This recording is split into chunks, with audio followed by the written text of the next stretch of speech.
राधे राधे दोस्तों, मैं दिनेश शर्मा अपने YouTube channel Brajbhoomi the divine earth में आपका हार्दिक स्वागत करता हूं। आज हम ब्रजभूमि में कलयुग की बात करेंगे।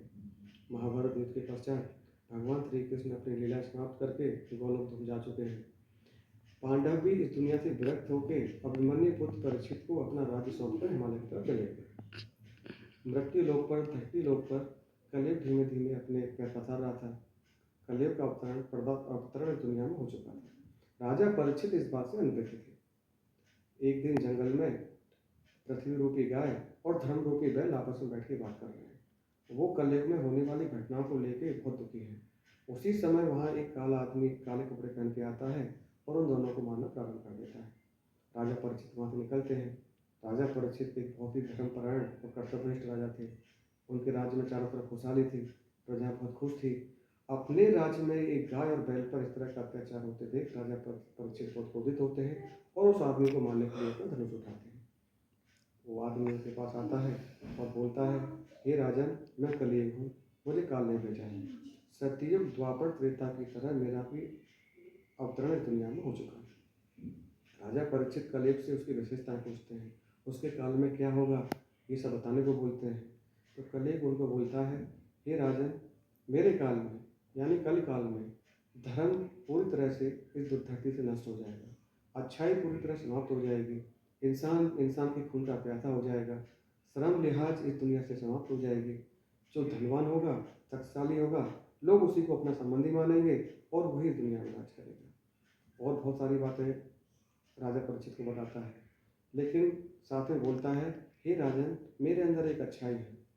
जो फल सतयुग द्वापर त्रेता में सालों साल तपस्या करके नहीं मिलता था, मेरे काल में यानी कलयुग में पल भर हरिनाम कीर्तन से श्रीमद् भागवत नाम से आपको पल भर में मिल जाएगा। उसकी यही विशेषता देखकर राजा परीक्षित उसे अपने राज्य में प्रवेश करने की अनुमति देते हैं, यानी कि धरती लोक पर प्रवेश करने की अनुमति देते हैं। लेकिन उसको 4 स्थान रहने के लिए देते हैं। 1 जहाँ जुआ होता हो, 2 जहाँ मदिरापान होता हो, 3 जहाँ व्यभिचार होता हो, 4 जहाँ हिंसा होती हो। राजा परीक्षित जानते थे कि मेरे राज्य में इन चारों चीज़ों के लिए कोई स्थान नहीं है, इसलिए कलयुग का प्रभाव ज़्यादा नहीं पड़ेगा। कलयुग राजा परीक्षित से विनती करता है कि चारों स्थान मेरे लिए बहुत कम है, मुझे और स्थान चाहिए। राजा परीक्षित कलयुग को स्वर्ण यानी कि सोने में रहने की अनुमति दे देते हैं, और यही राजा परीक्षित से बहुत बड़ी गलती हो जाती है। कलयुग अंतर्धान हो जाता है। राजा परीक्षित ने उस समय सोने का मुकुट पहना हुआ था। कलयुग उसके सोने के मुकुट में प्रवेश कर जाता है और उनके मन को अपने नियंत्रण में ले लेता है। राजा परीक्षित दिन भर थक हार के पानी की तलाश में समीक ऋषि के आश्रम में पहुंचते हैं। समीक ऋषि ब्रह्म साधना में लीन थे। समीक ऋषि राजा को न देख पाते हैं न सुन पाते हैं।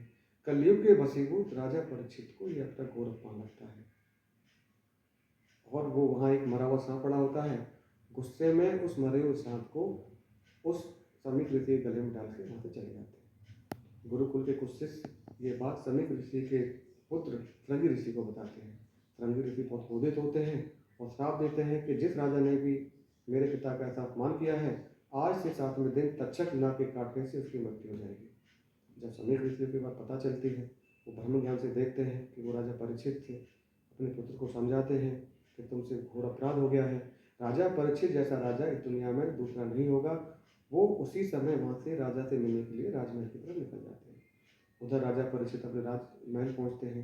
जैसे ही सोने का मुकुट उतार के रखते हैं, उनको अपनी गलती का एहसास होता है, उनको पछतावा होता है। वो क्षमा याचना के लिए महल से निकलते हैं, ऋषि से मिलने के लिए। ऋषि वहाँ पहुँचते हैं और राजा को समझाते हैं, हे राजन, ये क्षमा याचना का समय नहीं है। मेरे पुत्र ने आपको श्राप दिया है कि आज से 7वें दिन तक्षक नाग के काटने से आपकी मृत्यु हो जाएगी। इसलिए मेरा आपसे अनुरोध है कि आप अपना परलोक सुधारें। अपने अंतिम समय में इंसान को क्या करना चाहिए जिससे उसको परलोक में परम स्थान मिले, इन सब पर ध्यान दें। राजा परीक्षित समीक ऋषि की बात मान के अपने कुलगुरु के पास जाते हैं।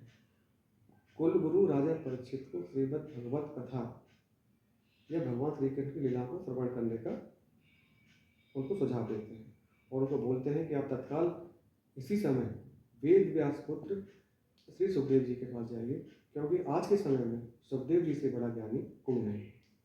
राजा परीक्षित उसी समय अपने पुत्र जन्मेजय को राजपाट सौंपकर सुखदेव जी के पास पहुंचते हैं और उनसे विनती करते हैं कि वो उन्हें श्रीमद् भागवत कथा सुनाएं।